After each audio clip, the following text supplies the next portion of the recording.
അവന്തികേട്ടത് ഈ വീട്ടിൽ നിന്ന് ഇറങ്ങി പോയപ്പോ തന്നെ ഇവിടെ ആകെ ഒരു വെളിച്ചം വന്നു. എല്ലാം ഒന്ന് കലങ്ങി തെളിഞ്ഞ് നേരെയാവാൻ പോവല്ലേ. ഇനി വേണമെങ്കിൽ നന്ദേട്ടന്റെയും സന്ധ്യേച്ചിയുടെയും വിവാഹത്തിന്റെ തീയതി കുറിക്കാൻ വേണ്ടി നല്ലൊരു ജോത്സ്യനെ വിളിക്കാം. ആ വേണ്ട വേണ്ട, ഇനി ജോത്സ്യന്മാരുമായിട്ടുള്ള ഒരിടപാടും വേണ്ട. ഒരു തവണ കോഴി ചാടിയതിന്റെ ചൂട് അച്ഛൻ ഇതുവരെ മാറിയിട്ടില്ല അല്ലേ അച്ഛ? അതെ അതെ, ഒരബദ്ധം ഏത് സേതുമാധവനും പറ്റും, അങ്ങനെ കണ്ടാ മതി.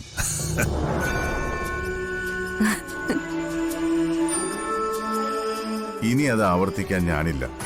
ഒരൊറ്റ ജോത്സ്യന്മാരെ ഇനി ഞാൻ ഈ വീടിന്റെ പടി കയറ്റുന്ന പ്രശ്നമില്ല. അച്ഛനപ്പോ നിരീശ്വരവാദിയായോ? ആ, ഞാൻ ഈശ്വരവിശ്വാസി തന്നെയാ. പക്ഷേ അന്ധവിശ്വാസങ്ങൾക്ക് പിന്നാലെയുള്ള യാത്ര ഞാൻ അങ്ങ് അവസാനിപ്പിച്ചു. അപ്പൊ പിന്നെ ഇവരുടെ കല്യാണത്തിന് തീയതി കുറിപ്പിക്കണ്ടേ? ഒന്നും വേണ്ട, അവർക്കിഷ്ടമുള്ള സമയത്ത് അവർ വിവാഹം കഴിച്ചോട്ടെ.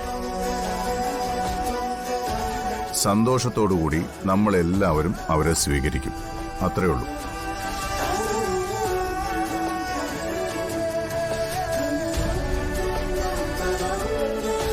ഈ വീട്ടിലെ പൂജാമുറിയിൽ ഒരു വിളക്ക് കൊളുത്തി പ്രാർത്ഥിച്ചാൽ മതി, ദൈവാധീനം താനേ ഉണ്ടാവും.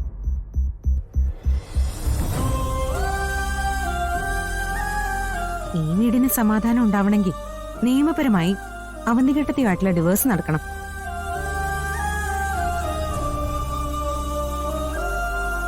അച്ഛൻ കഴിഞ്ഞ ദിവസം എന്നോടൊരു കാര്യം പറഞ്ഞിരുന്നു, അത് ഞാൻ നിങ്ങളോട് പറയാം. എന്ത് കാര്യം? അവന്തികയ്ക്ക് ഞാൻ ഒഫീഷ്യലായിട്ട് ഡിവോഴ്സ് നോട്ടീസ് അയച്ചു.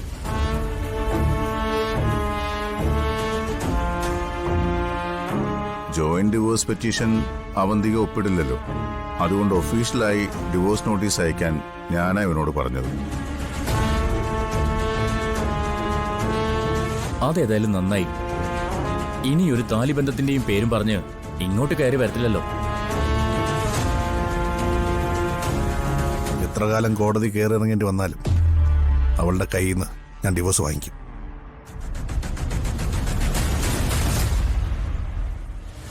ഡിവോഴ്സ് നോട്ടീസ് കിട്ടുമ്പോ അവരൊന്ന് ഞെട്ടും. അവര് നന്ദേട്ടന് ഡിവേഴ്സ് കൊടുക്കില്ലെന്ന് ഉറപ്പിച്ച് പറഞ്ഞിരിക്കല്ലേ. കോടതിയിലും അവരുടെ സ്റ്റാൻഡ് അത് തന്നെയായിരിക്കും.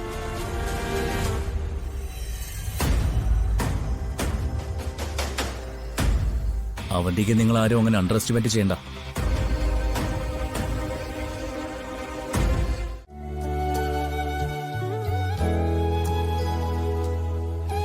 അന്ന് അവളോട് ഞാനൊരു വാക്ക് പറഞ്ഞില്ലല്ലോ എന്ന ദുഃഖം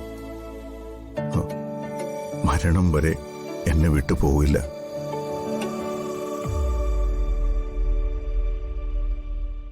നിങ്ങളെല്ലാവരും എനിക്കൊരുപോലെയാ.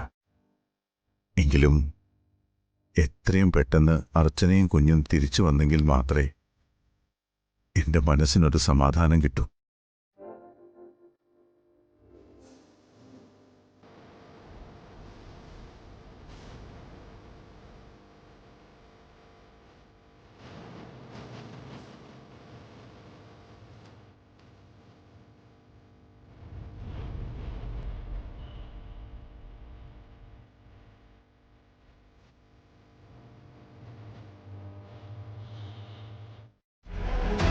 ഞാൻ കുറച്ചേരം ഇവിടെ ഇരുന്നോട്ടെ സച്ചേട്ടാ.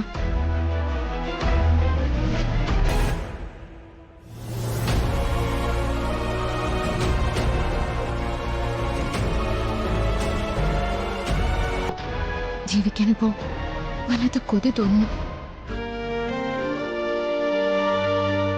പക്ഷെ അതുകൊണ്ടൊന്നും ഒരു കാര്യമില്ലെന്ന് എനിക്കറിയാം.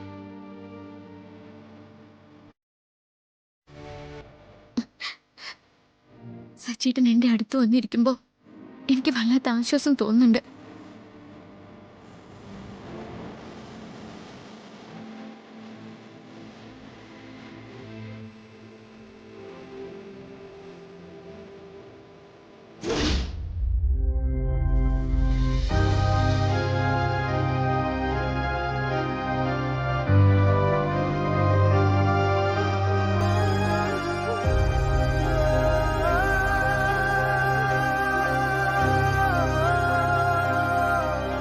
സച്ചേട്ടൻ പൊയ്ക്കോ.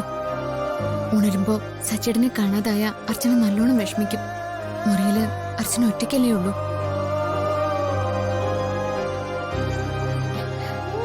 നിങ്ങൾ തമ്മില് നല്ല ചേർച്ചയാട്ടോ.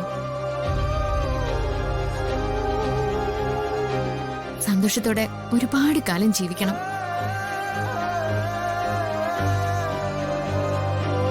എനിക്ക് കിട്ടാതെ പോയ എന്റെ ആയുസിന്റെ പകുതി കൂടി നിങ്ങൾക്ക് കിട്ടാൻ ഞാൻ പ്രാർത്ഥിക്കാം.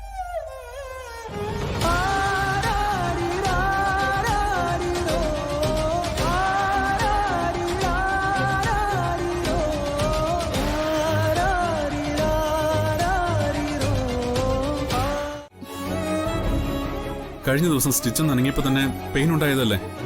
എന്നിട്ടാണോ താൻ? സച്ചിൻ എന്നെ ഒറ്റയ്ക്കാക്കിയിട്ട് എങ്ങോട്ടാ പോയത്? ഉണർന്നു നോക്കുമ്പോ സച്ചിനെ കണ്ടില്ല. ഞാൻ ആകെ പേടിച്ചു പോയി. എന്തിനാ സച്ചേട്ടൻ എന്നെ ഒറ്റയ്ക്കാക്കിയത്? അത് പിന്നെ ഞാൻ ഒരു അത്യാവശ്യത്തിന് പുറത്തേക്ക് ഇറങ്ങിയതാ. എന്തിനാ ഫോൺ മുറിയിൽ വെച്ചിട്ട് പോയത്? സോറി, ഞാനത് ഓർത്തില്ല. അതിന് നേരെ ഒരുപാടൊന്നും ആയില്ലല്ലോ ഞാൻ മുറിയിൽ നിന്ന് ഇറങ്ങിയിട്ട്. ഫോണിന്റെ കാര്യം ഓർത്തപ്പോ ഞാൻ തിരിച്ചു വരാൻ തുടങ്ങിയതാ. വാ, നമുക്ക് റൂമിലേക്ക് പോ.